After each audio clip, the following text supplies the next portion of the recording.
This is More Than 5%, a podcast dedicated to covering the stories of women in sports. Whatever the sport, whatever the role, everyone is welcome. Now, let's join our hosts, Zoe Hicks and Carly Jackson, for a weekly conversation with women who inspire.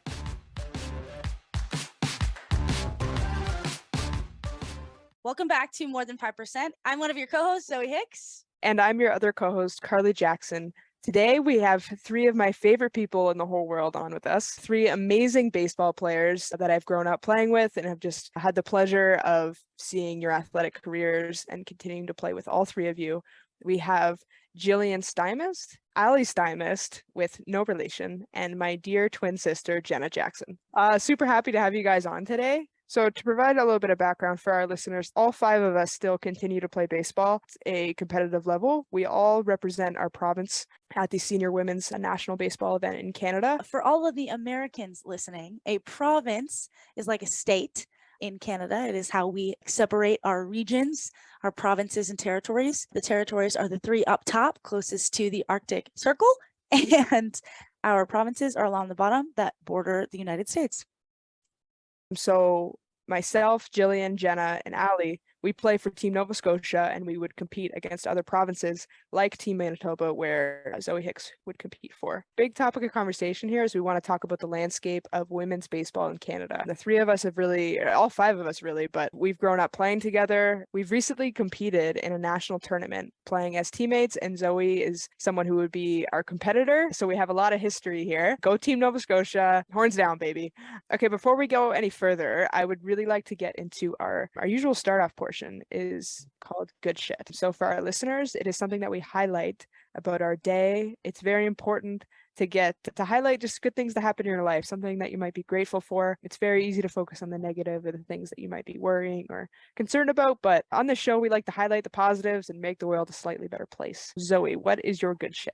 So my good shit, I've had the opportunity to be more of an on-field coach during instructional league for the Dodgers, and we're on a 3-game losing streak right now, but just to be on the field and to get that skill set, I think is super useful for me. That's kind of what I want to go into. So the fact that they are mentoring me into that role, I'm very grateful for that. That's not my job description. My job description is to deal with the data and the baseball technology or whatever. So the fact that I've been annoying enough to the right people that they're like, fine, you can go on the field. Jesus, leave us alone. Yeah, that's my good shit. Jenna, let's hear your good shit. Man, so much good shit going on. Good shit today. I got to see Jill in person. Love seeing my old pal. Yeah, we watched some ball together, but I'll let Jill touch on that. Also had some pad thai for lunch, and that was absolutely killer. So having just great day. And also just the fact that I get to talk to you guys. It's been a while since I've seen all of you guys, and it's just nice to be all in the same room together, hang with the boys. All right, Mincy, what's your good shit? My good shit, last night I got an Alexander Ovechkin jersey, which I was wanting for a very long time. Hung that up today. Pretty pumped about that. So, Jillian Stymest, hit us with your good shit. All right. Well, as Jenna mentioned, I saw her in person today, which was always amazing. Actually, circling back to the university ball thing, we were watching our teammate Ellie McCauley pitch for St. FX. She pitched 5 2/3 scoreless innings, so that's some good shit. Ellie B.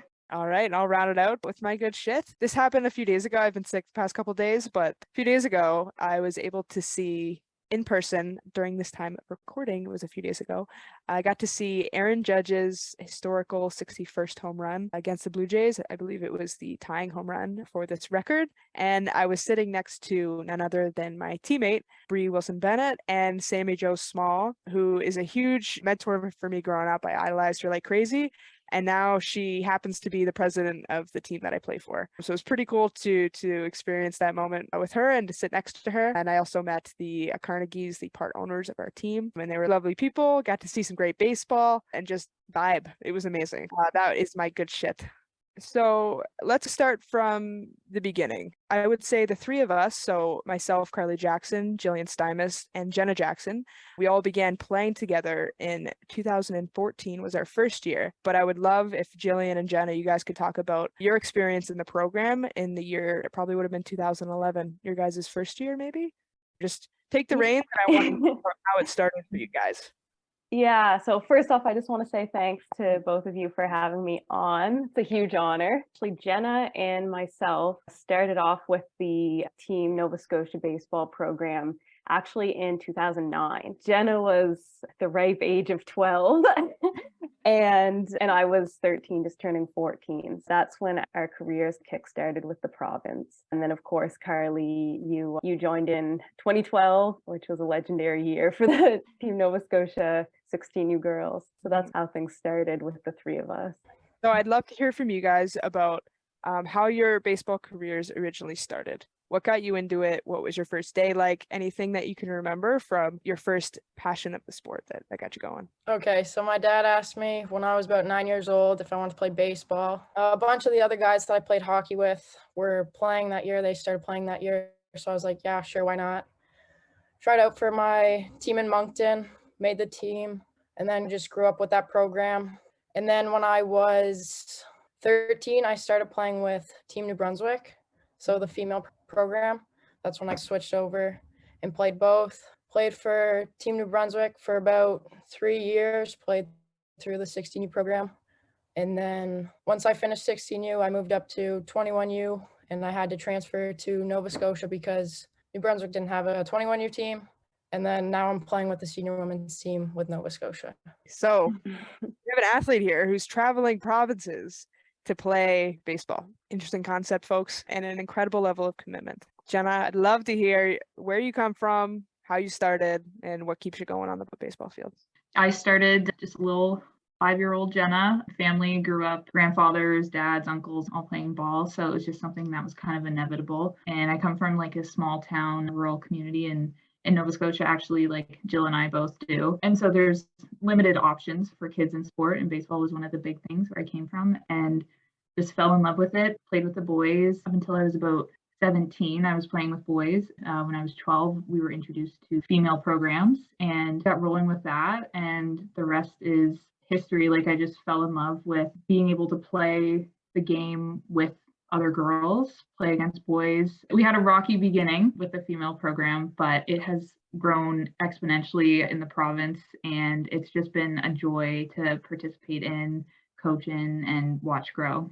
Amazing. Jillian, I would love to hear your background. I'm on, I think, my 21st year of my career, so this might be a long speech.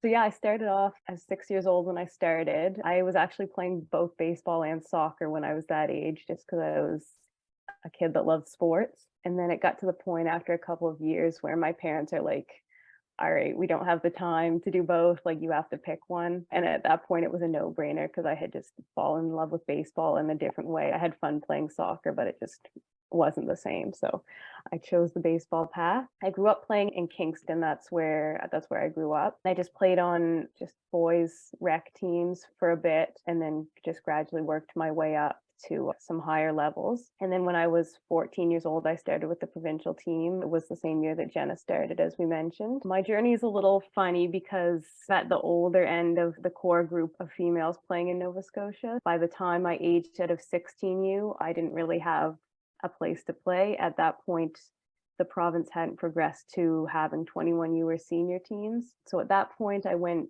back and played in my hometown and played with a 18U AA boys team. I did that for a couple of years. Eventually, some other people in the province caught up to me in age, so we had enough to put together a 21U team with the two of you, which I played for. And then I actually did a season of university ball for the St. FX X-Men in my 4th year of university. And that just about brings us to now, where I'm playing senior with the two of you once again, and Mincy against Zoe. Yes. I'd just like to highlight that little piece of information there. So you played college baseball among men, correct? Yeah, that's right. Yeah. And how was your experience there? It was a lot of fun, actually. I only played the one season in my 4th year, mainly because, honestly, I was a little bit too nervous and intimidated to try out the years previously. But it was one of the best decisions of my life. I had a lot of fun. All the guys were very welcoming and accepting, and I didn't receive any negative feedback from players, coaches, opponents, anything like that. So it was, once I worked up the courage to try out, I was certainly glad I did. That's amazing. You've certainly blazed a trail I know currently there's a few players on our team who are playing. Yeah, exactly. At that point, I was the first and only one in the Atlantic University League. And now there's two right now at the same time, which is amazing. Yeah, you've totally blazed the path for more people to do so, you know? We get to see you do it, and the kids we've coached actually get to see you do it, and maybe they're less intimidated to try out. So I hope so. If nothing else, if I could have that impact on it, then certainly have. yeah. You were the first and the first of many. That's what I hope. Very well done. All right. So Canadian women's baseball at this time, right now we have national championships at multiple levels. I would say the highlight and where a lot of us started playing in was at the 16 and under level. After graduating from that age group, there's a 21 and under women's national baseball event. And now the event that all five of us compete in is the Senior Women's National Baseball Championship. So this is an event, provincial teams from each province in the country have an opportunity to compete at this national event full of the best female baseball players in their province. It's multiple age groups now, but it's a pretty fun event where you get to play against the best of the best across the country. And Zoe Hicks, you would be able to comment on this. The stepping stone, I would like you to talk about the advancement from the senior national event and how you would make Team Canada from that event. So basically, the selection process for the senior women's national team is through the national tournament. So wherever that is, the players that want to play on the national team show up, play well, and get asked to go to the national team. Sometimes it's a tryout after the national tournament. Sometimes they just pick their team from the national tournament, depending on the year and kind of the timeline of it all. But yeah, it's just used as game situations. You get to see people, how they perform under pressure, all that type of stuff. So the coaching staff will use that as a way to pick their team, and then they come together following the tournament and then go to whatever international event is scheduled for that year. Awesome. So the current landscape of women's baseball is the best baseball at the national level, at the women's level, is played at this senior national event in Canada, the Canadian Senior Women's National Championships. So every year that we compete there, we have an opportunity to make Team Canada, as Zoe Hicks did this past summer. Clap, clap. Whoop, whoop. So we are all currently, all five of us, we're playing at the highest level that is provided to us right now in Canada for women's baseball. So just something I'd like to talk about is, what do you guys think that this could evolve into in the next 10 years? Do you think having let's say a professional baseball league in Canada is something that would be of interest? Do you think we'd have, the athlete? How do you think we'd get there? What would that look like? I can imagine as myself right now, I'm playing professional hockey in Toronto. I can only imagine a dream of playing professional baseball in Toronto and traveling across the country. And what do you guys think that might look like? I mean, just thinking realistically within the 10 to 15 year time frame, I could hopefully see something similar to what your hockey league is, CJ. I think it would have to be something that combined the athletes in at least Canada and the US, just to have numbers for maintaining that high competition level. And it would be amazing if there could be 4 or 5 at least teams across North America traveling, maybe just like a May to September kind of season with some play on the weekends, double headers, that type of thing. That would be incredible just to get things started. Realistically, we couldn't have 162 game seasons the way it is in the MLB right now, but to get things started, a model like that would be incredible. For teams in Toronto or Montreal or the northeastern US. I know it's quite popular in New England, Baltimore, DC. So there's already women's leagues there. Yeah, I agree, Jill. I think the model is there and something that we can build off of. And the exciting thing is, like, in Canada right now, there's more girls playing baseball than ever before. Like, the sport is growing, which is really exciting. And there's still primarily co-ed involvement in the sport. And I think, girls don't get into playing baseball with the intention of making money or having a professional career out of it. These small tournaments or smaller leagues, I think, in the starting point in maybe 5, 10, 15 years is where it would start off. And I know Australia does have a semi kind of professional league there. When we played in Virginia this summer, we were playing against women's teams there that I know travel and play against each other all the time at a high level. So the want is there and the people are there to play, but unfortunately the resources right now just aren't there for women in baseball. But I think, like the model that Jill said, like weekend games, the major cities being included, I think it's very realistic and possible within the next 10 to 15 years. And the competition when we play at the senior women's event, the want on these athletes to get to that national team is, oh my gosh, there's some tension there, and there are incredible athletes in this program. Like, these girls deserve to have people watching them. So I hope someday it happens. We sure do. You sure do. We all sure do. I was going to build off what Jenna said about Virginia, how there's a lot of women's teams there. That was probably some of the best baseball that I've been involved in throughout my career. So for sure, if we could build off of that, build off those tournaments, those big tournaments, and off our nationals and off their training camps in the US, I think we could really get something going. So too, I think there's a lot of phenomenal athletes, some phenomenal baseball yet to be played. You know, as a player and certainly as a fan, I think it deserves to have eyes on it. And, you know, I think that our games are incredibly exciting. And any listeners out there who would like to view more baseball or kind of get into the Canadian National Tournament, I would say follow your nearest provincial team or follow Team Nova Scotia. We have a Twitter account. We have Baseball Nova Scotia. You know, you can follow us going into next summer, where we'll be competing at the national championship again. So for me specifically, like, I think it's coming. I truly believe that because of the push for women in college baseball, women in professional baseball, like, the resources are slowly getting there for women to be in positions of power in the MLB. So for that to happen, as well as actual athletes are pushing the limits, I think it's just a matter of time before those two groups come together and say, okay, we got to make shit happen here. Like, we're getting jobs in professional baseball. You guys are getting careers playing in professional baseball, like the Kelsey Whitmores, right? Playing in the Atlantic League. Like, those people pushing the boundaries has to bring more attention, has to bring more attention to the sport, right? Having those jobs, having those people on ESPN. Like, Kelsey Whitmore had a segment on ESPN of what she does as an athlete to prepare. And I think having those moments is really going to push forward. So imagine us, right? We're at the peak of women's baseball in Nova Scotia or Manitoba or Canada, right? Imagine showing up to a baseball complex facility 4 to 5 days a week and training with your buddies. I know, speaking from experience and competing for your province is Mincy, I think you had to drive 3 hours to practice at times. And like all of us over the years, we're driving multiple hours to practice. Imagine just showing up to a field every day and getting to practice your craft and being able to do that outside of, you know, excluding any of all the extra things you might have to have on your plate because of the available resources. It would just be so much fun to watch the product of women's baseball just highlighted and elevated. It's already such a fun game to watch. It's already such an exciting, untapped niche of baseball.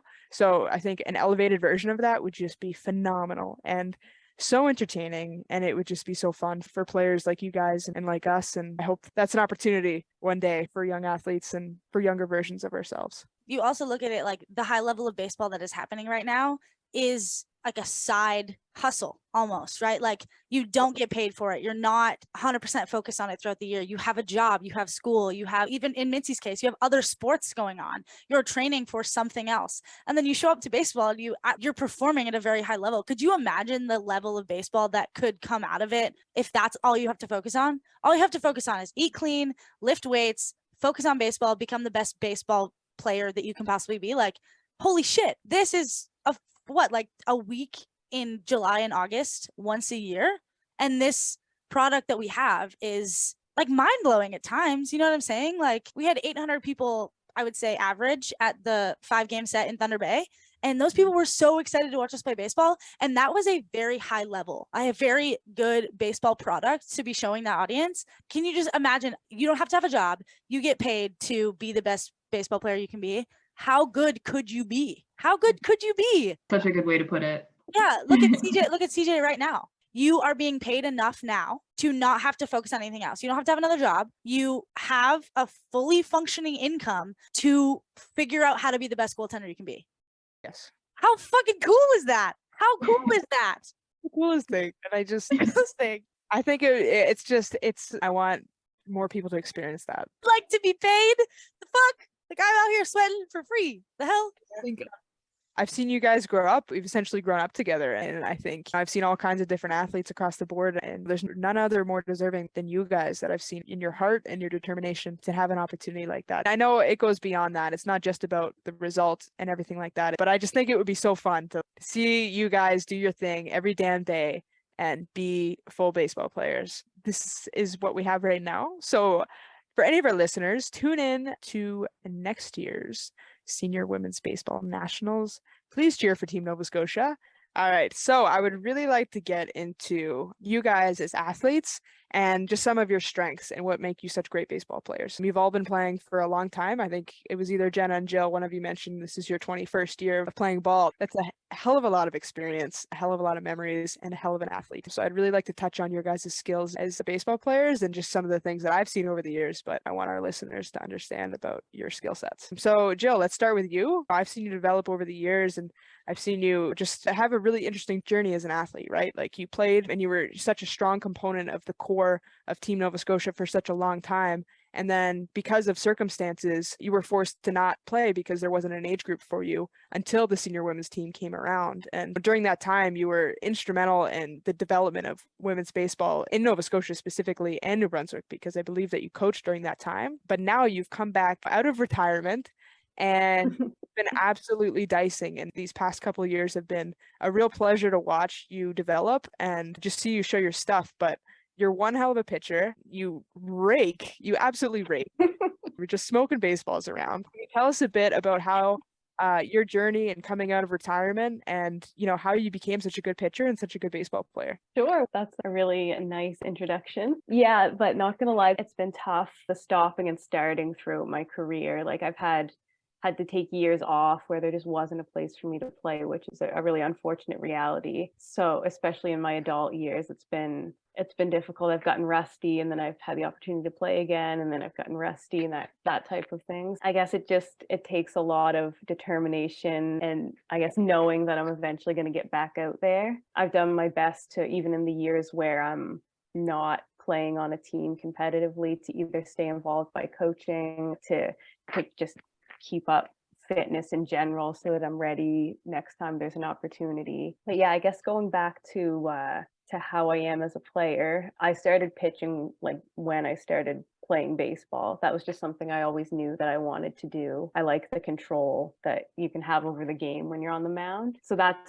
just always been something that I've wanted to do and something that I've worked at. When I'm not pitching, I'm sometimes a position player. So something that's interesting with me is growing up, I was always an infielder, and somewhere along the line I've transitioned to outfield, and I think that's where my natural abilities lie. So I wish that I had played outfield all along. It's funny though, because growing up I'm a second baseman, but the reality is that's just typically where a girl plays when they're playing with a boys team. That's where a coach has like an inclination to put the girl. So that's why I had it in my head that I was a second baseman. But now that I'm older, and even from a coach's standpoint, I look at myself and I say, I'm not an infielder. I have literal stone hands. and I'm just much better in the outfield. So that's where I am now when I'm not pitching. Yeah, interesting career for sure. Yeah, no, it's impressive for sure and exciting to watch. Jenna, I'd like to go to you next. Jenna Jackson. I think the one word I think of when I think of Jenna Jackson as an athlete is clutch. I remember many times throughout our careers where we would be in big games, we'd be in national championship or bronze medal games, and there would be just this crazy intensity of a close game, a one-run game, coming from behind, whatever it might be. Jenna Jackson is the definition of clutch. There might be mistakes, there might be things that go wrong, as they always do, but Jenna is the one who always comes up big. And someone as a teammate, I can certainly say this, is the effort is always the same. Great play, bad play, doesn't matter. She's always going as hard as she possibly can and usually ends up coming out on top. A couple moments I want to highlight is back in 2012. This was my first experience with Jenna and Jill. We were in a bronze medal game. This would have been the first medal, or one of the first. Right, it was the second, I think. This was the first medal on home soil. Okay. Yes. And we were in a tie game where we were down 1-0. And I remember there was this play and a ball had been thrown away and the other team had scored a run. So deficit had increased. So it was a hard moment to battle through as an athlete. And I remember there was this foul ball. It had gone up pretty high and you could just feel the tension on the field, right? We were frustrated. We wanted to win so badly. Things weren't going our way. There was this foul ball. It went straight up and it was dropping in, but it looked like it was going out of the park and it was really close. And Jenna just sprinted right to that spot, actually jumped into the fence and caught it with her bare hand. And it was final out. It was incredible. We ended up going in to the bottom of 7 and walking off the game. And this is just one of the moments that I can think of Jenna Jackson just being clutch. Just wanted to bring it up. I want to talk about your career as a catcher, as a baseball player. From my own experience, seen you when we were 14 years old up until now we're 25, and I've seen you battle through a plethora of injuries and just adversity throughout your career, but you've continued to stick with it. You've continued to come up clutch on and off the field. I just want to talk about, and I want to highlight you and your ability to continue to always battle, and to tell us about your career and how you got so freaking good at never giving. That is like the nicest intro ever. So thanks, buddy. It's been a lot of fun. I initially, when I started playing ball, a girl in the field, I was playing the infield, playing the outfield. When I started with the girls program, I was only 12, so I was really young, and they put me in the outfield mostly. But then my second year with the program, they just were like, "You're gonna be a catcher," and I was like, "All right then." So developed as a catcher. That's been my main position ever since I was 13, 14 years old. I absolutely adore catching. I think it's one of the most positions on the field. As a catcher, you really have the responsibility to control the game, ensure that your pitcher is calm, confident up there. You need to be a great communicator. And Mincy's a catcher too, Allie, and I just think both of us have those qualities. And I think that's something that's really important when you're in that position. You also have to be willing to beat yourself up a little bit back there. And yeah, as you said, injuries, name of the game. Knees are not the same as they used to be, but I just love the game so much, and I love the intensity of the game. And when you're out in the field, you don't feel the pain, so you're just having fun. Yeah, and one of my favorite memories is actually when CJ and I were in our last year of 21U. We didn't know if we would have a senior women's program to come back to. CJ was pitching the bronze medal game. We were hurting. We were in rough shape, and I was catching, and it was just such a bittersweet moment because, we thought this might be our last game together. CJ was up there dicing, and we just got to close out the game together, and such a good moment. I love stuff like that. That's why I love the game. Jenna, you also had the walk-off hit in that game to win the medal in that game. Yeah, I think I did, yeah. Walk-offs are fun. All right, folks, up next we have Allie Stymest, all-star catcher extraordinaire, collegiate hockey player. You are a phenomenal athlete among many sports. I guess the first time I think I really saw you play as an athlete was the three of us were, Jenna, Jill, and I were coaching against you. And I remember being so annoyed because of how good you were. So it was infuriating to play against you because you were just such an asset to your team. And now, years later, you're one of our teammates, and it's just incredible to watch you compete. You've had a plethora of success across baseball, across hockey, and basically everything that you do. I would really just like for you to talk about your process as an athlete and how you've gotten so damn good at all the sports you play, but specifically baseball. Right. So thank you for that intro. That was very nice. So when I started playing baseball, I fell in love with it. I think like we all did. And I started as a second baseman, played second base until probably about my third year. So I did 3 years of Pee Wee. I stayed back in Pee Wee, played 3 years. And halfway through that season, I started catching. They threw me in one game. And then since then, I've been a catcher. And I always wanted to be a catcher. I remember I'd watch videos on catching, and I didn't even, I wasn't a catcher.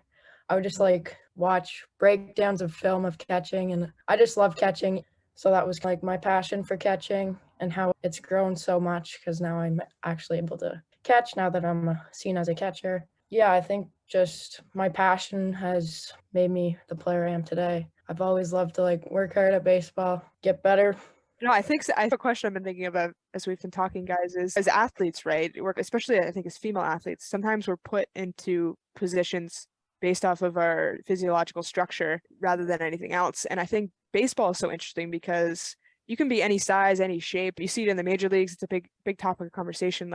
You don't have to be 6 foot, 220 pounds, or 5'5", 150. It doesn't matter. You can be anything you want, and there's some advantages, right, to being a certain stature and playing a certain position. But I think a common theme among females is we're put into certain positions based off of assumptions. So I guess something I would like to hear from you guys is if you could choose any position, and it might be the same as what you play now, is what would you want to be? What position would you have started maybe at an earlier age? And I guess what do you like too about the position that you currently play? Jill, we'll start with you, and then we'll go Jenna and Allie.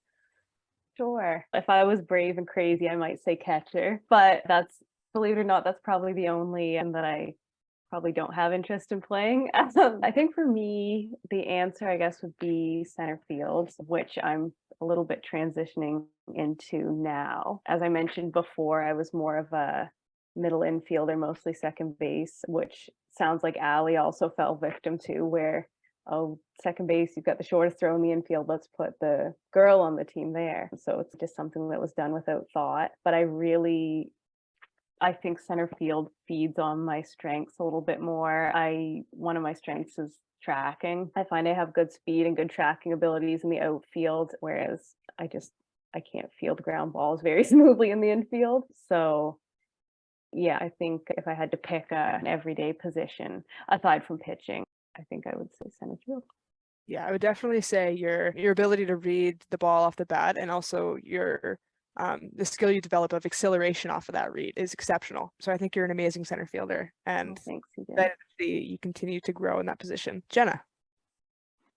Yeah, I don't think I'd ever change the fact that I catch. I love that position a lot. However, I do wish from an earlier age that I maybe had been introduced to pitching more. I think that pitching is such an exciting, and especially now with all the technology that is more accessible to everyday athletes, not just people playing in the majors, to focus on metrics. I think it's such a fun position to develop, and there's so many aspects of being a pitcher that, like you said earlier, CJ, like different body types can utilize. As like females, we have to utilize our lower half of our body a lot more just because we're not naturally developed in our shoulders and stuff. And I just think having that control over the field, like catching, it's such a cool thing that you can pace the game entirely as a pitcher. I wish I had been developed more into learning different pitches, learning how to hold runners better, but catching feeds off some of that control aspect. But yeah, that's probably something I would have loved to touch on a little bit more in my younger age, but that ship has sailed, but that's okay. All right, Mincy, what about you, buddy? I definitely stick with catching for sure. I always wanted to catch since I was younger, and then once I got my shot, stuck with it. You've run with the opportunity and you've done very well. Yeah, I'll jump in on this trend too. I think I would probably try catching as well. Honestly, you guys look so cool in the gear. Like, dude, your bullpen this summer you were unreal. Wearing all the swag. Awesome. Okay, so I'd kind of like to circle back now, and I'd like to highlight some of your guys' just maybe one story, one memory. It could be from 10 years ago. It could be from this past season. Just something that you love about your sport, maybe your teammates, just an experience. Anything that really comes to mind, I would just like to highlight and for us to just shoot the shit about. Yeah, sure. I guess I'll talk about one of my favorite experiences in my career with the provincial team so far. It was when our province of Nova Scotia hosted the first ever 21U female event. Our amazing tournament organizers put on like a fantastic national championship, and we ended up getting probably, I think it was around 400 to 500 people out to our final round robin game. It was a Friday night. So many people came out, and it was amazing to see that much support for a women's national championship. And it stood out especially to me because I was starting pitching that game, and we were playing a powerhouse Ontario team. And I ended up going 6 1/3 innings. We won. Carly Jackson came in relief for the last 2/3 of the inning, and Jenna was behind the plate. So it's just really one of those games that'll stick with you forever, with my best friends by my side. I think that was my favorite memory, not only because our team had so much success, but just because the success, having that many fans. I'd never played in front of that many people before. So it was fantastic all around. Yeah, that was a really special game. I think that was the first time we've beaten Ontario. I think ever, yeah. Sure. And it was just a gem of a game by you. And a funny story with that game, because that game had been so significant, a lot of people were there. It was a very emotional win for us. We had gone 3-0 in the round robin. And I remember there was actually this picture going through the lineup at the end of the game where we shake each other's hand. We're doing the high fives and everything. And Jill is walking in the back and she's crying. And she has like her head in her hands and she's bawling. And Jill, if you'd like to talk about some of the emotions you had.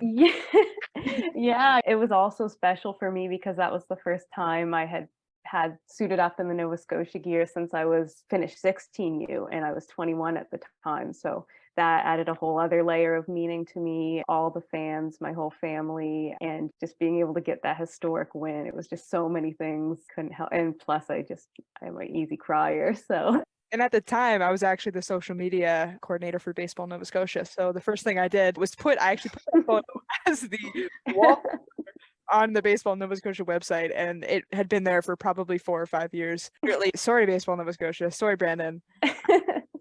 I put that video or the picture of Jill crying as our wallpaper as an extended. I'll never live it down. All right, Jenna, you're up next. Would love to hear one of your. All right, Jenna Jackson up next, folks. I'd love to hear one of your memories of your athletic career as a baseball player.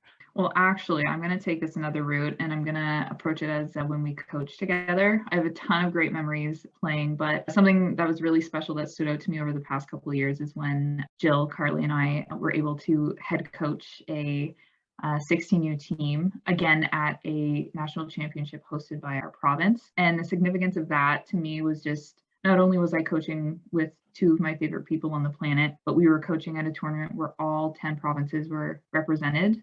All girls from all across Canada were there. And it was also pretty cool because it was the first time any females had coached a national championship for Baseball Canada, which was cool. But the bond that we created with those kids, I think it was really meaningful. We had coached a developmental team there, but it was a stressful summer, but it was a very rewarding summer. And it was so fun to give back to the programs that gave us so much. And I just had the time of my life spending the summer coaching with you guys. So that's something that meant a lot to me. One of my favorite times. I think about that summer all the time. That was so much fun. And I can say that the impact was incredibly lasting. We actually now play with some of the athletes that we coached at that time that are now on the senior team, which is a pretty amazing thing. And I will say that the influence of you guys and being able to coach with you guys, I hope had a really positive impact on them. And I think I mentioned it earlier, but there's no one else I'd rather do it with. Just loving playing with you guys and coaching with you. And it's pretty happy to have you on the podcast too. Get to share some of the stuff. All right, Ali Stymest, Mincy, what do you got? My favorite memory was probably from this summer. One of our inside jokes, me and Jenna, whoever was catching, one of us would either catch or one of us would play left field, and whoever was catching, we would take a ball for the left fielder and we'd throw it up in the air like a pop-up. And then the left fielder would yell, "Lawn chair," and then catch it. And you'd put the leg up, go back like you're sitting in the lawn chair. And we'd get some good laughs out of that. So that was probably one of my favorite memories, just goofing off with the boys. So lawn chair, what's that about? So this was came from one of the other teams we played in Virginia. It was New England Red Sox. Yeah. So whenever they would hit a nuke, I think it was, they would yell "lawn chair." And we had no clue what they were talking about. They were just yapping the whole game, "lawn chair, lawn chair." So we started saying it. We were just yelling "lawn chair." And then we came up with the idea of a lawn chair is when you nuke a pop-up and you're sitting under it and then you yell "lawn chair" and you back, you wait for it. And that's where lawn chair came from. Inspiring. I love it. This past summer was so much fun playing with you guys. We went to, where did we go? Washington. We went to Winnipeg. We've gone all over the province. It's pretty special to play baseball with your best friends. All right. So I'd like to segue. Jenna, you touched on this actually in your answer of memories and coaching. And I think everybody on this podcast right now, as athletes, as people, I believe we're all role models in our own way. And I just think that, especially you guys, I've known you guys for so long, but the reality is just so many people who look up to you. There's so many athletes in this province who just admire you, and it's for tons of different qualities, your tenacity, your effort, your skills, everything. If you could tell a younger athlete something, maybe your younger self or maybe someone who looks up to you, how to get where you are, what would you share with them? I think I'd really say never give up, because I had so many opportunities throughout my career to pretty much hang up the cleats and give up when I had year, 2 or 3 years at a time where I wasn't able to play the sport I love. So I think going back or telling a young athlete today, just stick with it. The opportunities will present themselves. And if it's something you love enough, it's worth the wait. I think what I would say is seize every learning opportunity you can.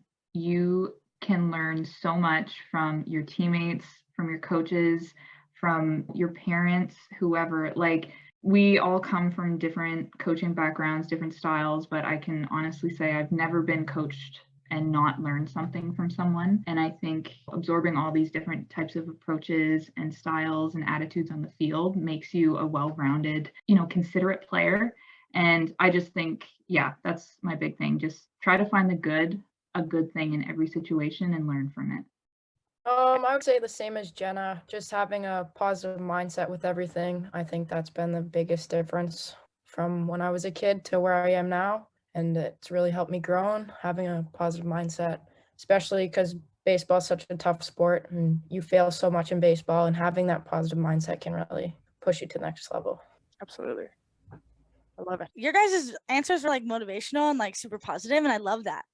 I think the thing for me is like attaining your goals is all fun and everything like that, but I think proving people wrong is so sweet. That's my favorite thing in the entire world, is proving someone wrong, especially as a female athlete that has played with boys before.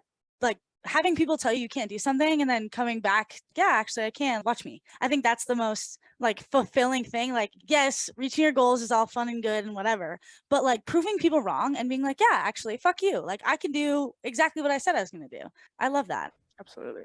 I love it. All right. Jenna Jackson brought up an excellent point earlier, just about some of the people who have influenced her and inspired her to become the amazing athlete that she is today. So I think it's important that we just take a second here to highlight some of the coaches who have had such an influential impact on not only our careers, but the growth of women's baseball across the country, but specifically in Nova Scotia. Yeah, I'll jump in. Personally, for Jill and CJ and I, Brandon Gannett was a huge proponent in growing female baseball in the province. He's the executive director of Baseball Nova Scotia. He started coaching us, and he is to be given so much credit for making the program attractive, started getting taken seriously. It developed some incredible athletes. So we definitely would not be here without him today.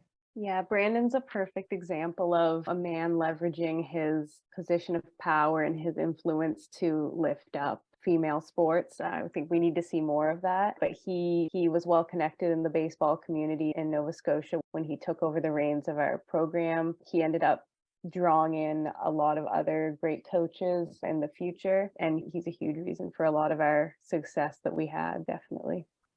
Yeah, that was incredibly well said. And hats off to Brandon. I think my favorite thing is to make fun of him, but the amount of respect that I have for him is incredible. And Jill, I think you said it, that he has leveraged his position of power to increase the quality of women's baseball in Nova Scotia specifically, but also across the country. And it's incredible. The fact that we've played together, this was our 10-year anniversary this past summer, and we've played competitive baseball together for 10 years.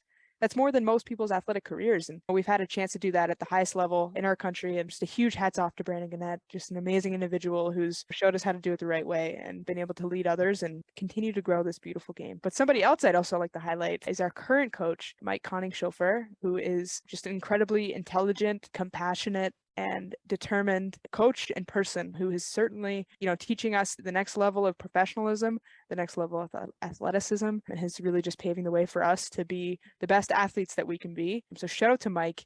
Team Nova Scotia is coming for you. Everybody else, I'm excited to see what our team does in the future and the continued growth of women's baseball. So since I've been with the Nova Scotia program for the past 4 years, I think it is, Mike's been on the bench with me and the team, and he's just put his heart and soul into the program, and he's raised the bar, I think, for Nova Scotia. Like, he really stepped it up with the senior women's program, bringing it back. And the program, I love every practice, every game, every day I'm with the boys. I love it. And Mike has a huge part of that.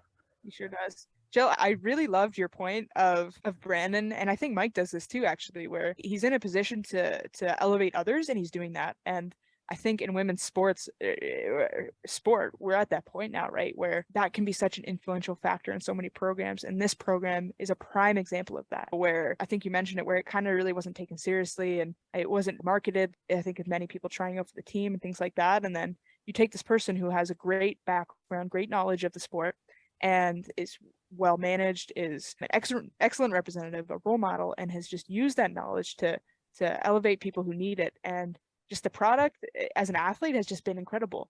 And I think that's such an important step in sport, and continue to allow it to grow, is for people like Brandon, like Mike, like yourselves, giving back to the sport and creating more opportunity for the next athletes that are coming. I think it's a really amazing thing. So hats off to the coaches.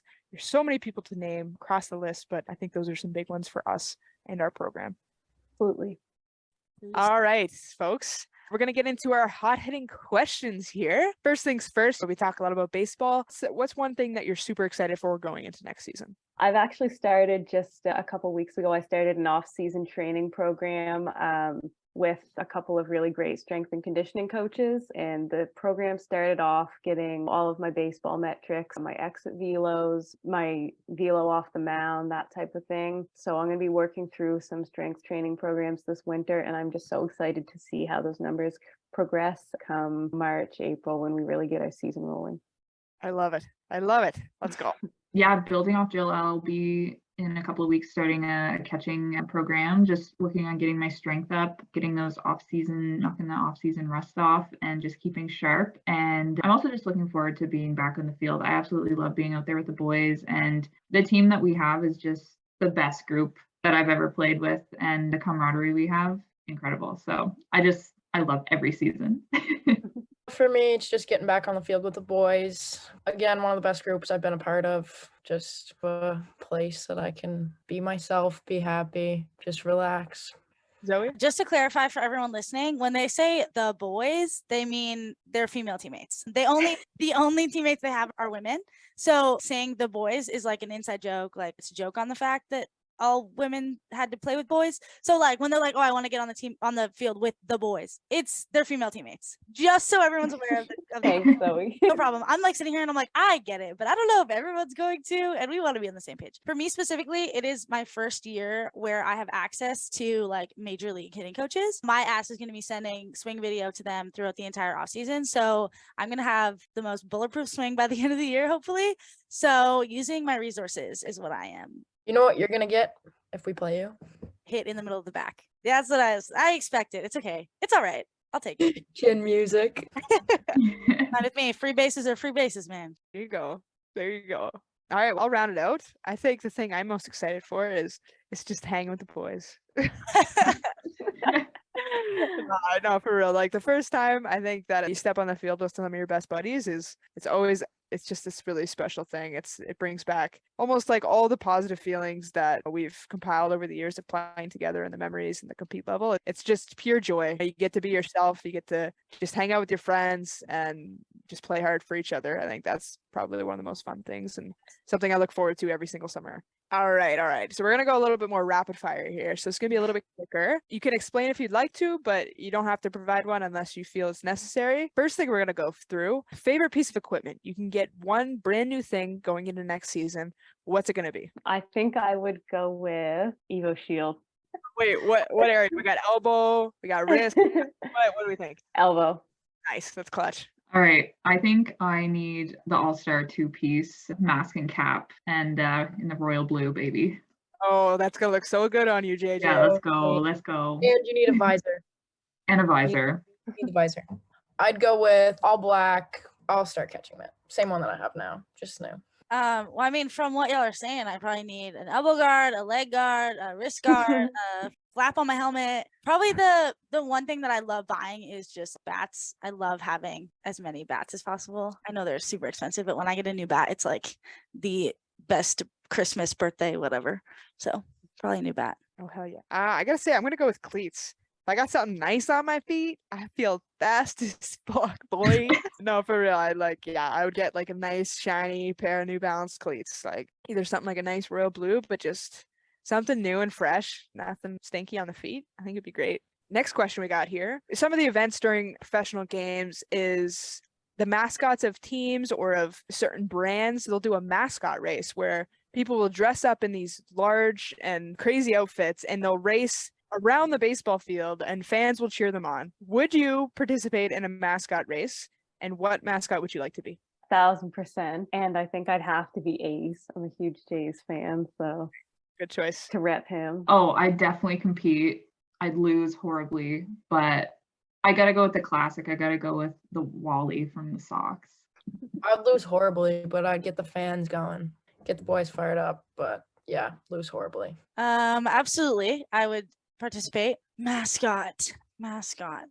I would think probably Gritty from the Flyers. That shit would be so funny. All right. Yes, absolutely. I would participate in a mascot race, and I would be the new Seattle Kraken's mascot, Bowie, the gremlin-looking character that was announced recently during this time of recording. But you got to be fast with that hair, man. All that hair flowing in the wind, you have to be fast. But what I'm hearing from this conversation is there's 5 people who would participate in a mascot race. I think we should do our best to make this happen. All right. Last question here, folks. Will you bat flip on your next home run? Absolutely. I'm still waiting on my first home run, but I will most certainly bat flip. Perfect.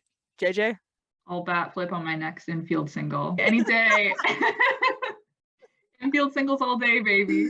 If I ever hit a home run, I will be bat flipping, but it will be like the one where you swing, like your bat finishes on the ground and you just drop the bat. I love that one. Will you bat flip your next home run? To be honest, probably not. I've hit so many balls like an inch and a half from the top of the fence that I have like PTSD. I'm like, the next one I bat flip, it's going to be in the park and I'm going to be at first base. So no, I will be running my happy little ass around the field.